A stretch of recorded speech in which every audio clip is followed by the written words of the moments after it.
राजा साहब का राज्य एक समय पर समृद्धि और शांति का प्रतीक था। उसके राज्य में कोई भी दुख या कष्ट नहीं था और लोग अपनी खुशी में पूरी तरह से समाहित थे कि न्यायपूर्ण निर्णय और महान बुद्धिमत्ता ने उसे दूर दूर तक प्रसिद्धि दिलाई थी। लेकिन एक दिन जब किसी को इसकी उम्मीद नहीं थी, एक रहस्यमय संकट ने राजा के शांत राज्य को हिलाकर रख दिया। यह संकट कोई साधारण समस्या नहीं थी कि एक अज्ञेय शक्ति की करतूत थी जो राज्य को नष्ट करने के लिए तैयार थी। राज्य में एक के बाद एक अजीब घटनाएं घटने लगी। खेतों में अजीबोगरीब फसलें उगने लगी, उनमें से कुछ जहरीली थी।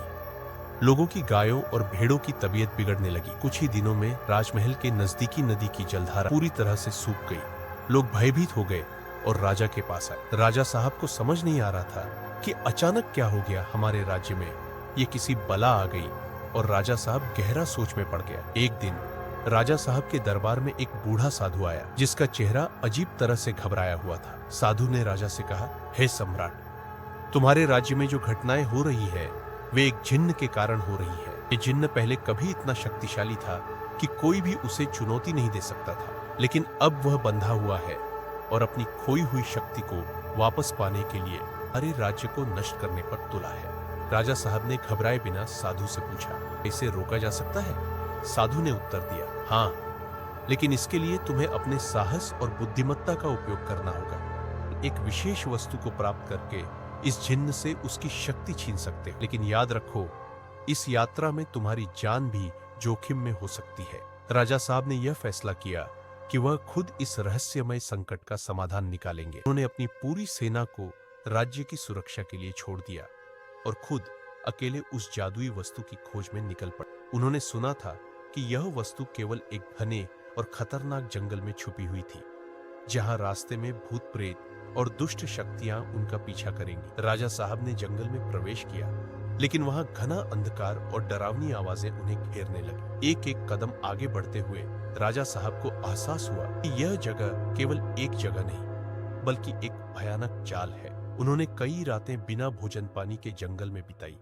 लेकिन वे कभी भी डर के आगे नहीं झुके। जंगल में एक रात उन्हें एक पुराना मंदिर दिखाई, जहां किसी खौफनाक शक्ति का एहसास हो रहा था। जब राजा साहब मंदिर के अंदर पहुंचे तो अचानक जिन्न की भयंकर आवाज सुनाई। जिन्न ने घने धुएं और आग के बीच अपनी असली रूप में प्रकट किया। उसकी आंखों में आग और उसके शरीर पर अजीब नक्काशी थी। जिन्न ने राजा साहब को धमकी दी, तुम मेरे रास्ते में क्यों आए हो? क्या तुम नहीं जानते कि कोई भी इंसान मेरी शक्ति के सामने नहीं टिक सकता? राजा साहब ने साहसिकता से कहा, मैं तुम्हें चुनौती नहीं दे रहा हूं, लेकिन मैं यह जानना चाहता कि तुम इस राज्य को क्यों नष्ट कर रहे हो। जिन्न ने जवाब दिया, मैं अपनी खोई हुई शक्ति को पुनः प्राप्त करना चाहता हूँ। राजा साहब ने जिन्न को समझाने की कोशिश की। राजा साहब ने जिन्न से कहा, तुम्हारी शक्ति को लौटाना तभी संभव है जब तुम शांति और सद्भावना से काम लो। अगर तुम राज्य को नष्ट करोगे तो तुम्हें वह शक्ति भी नहीं मिल पाएगी जो तुम चाहते हो।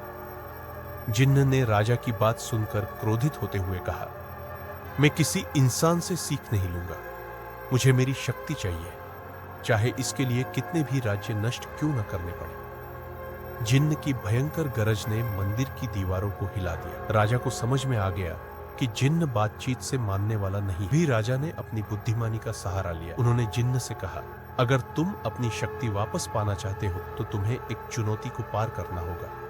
अगर तुम हार गए तो तुम्हें इस राज्य को छोड़ना होगा और कभी वापस नहीं आना होगा। जिन्न को अपनी शक्ति पर अत्यधिक घमंड था। उसने राजा की चुनौती स्वीकार कर ली और कहा, बताओ, क्या है तुम्हारी चुनौती? राजा साहब ने एक गुप्त योजना बनाई और कहा, तुम्हें अपने ही बनाए इस जंगल से बाहर निकलकर दिखाना होगा। अब जिन्न और राजा के बीच एक नई जंग शुरू होने वाली थी।